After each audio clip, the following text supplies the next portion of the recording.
3 October 2024 रोजी उमरेड आगाराचे चालक श्री गजानन गालट व वाहक श्री गणेश पवार हे हिंगणघाट बसस्थानकवर कामगिरी घेऊन आले असता सोन्याचे मंगळसूत्र बसस्थानक परिसरात सापडले. त्यांनी त्याची माहिती तात्काळ बसस्थानक प्रमुख यांना देऊन ते सोन्याचे मंगळसूत्र जमा केले. त्यानंतर दिनांक 4 ऑक्टोबर 2024 रोजी सौ सुजाता अमित गट्टेवार नावाच्या महिला प्रवासी बसस्थानकावर आल्या व ते मंगळसूत्र त्यांचे असल्याचे सांगितले.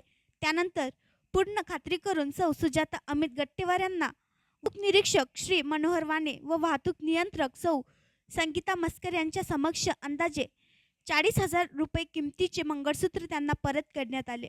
त्यामुळे सौ सुजाता अमित गट्टेवार यांनी चालक श्री गजानन गालट, वाहक श्री गणेश पवार व राज्य परिवहन महामंडळाचे आभार व्यक्त केले. आणखी नवीन व्हिडिओ पाहण्यासाठी आमच्या देशमुख एक्सप्रेस न्यूज चॅनलला सबस्क्राईब करा, लाईक करा आणि शेअर करा.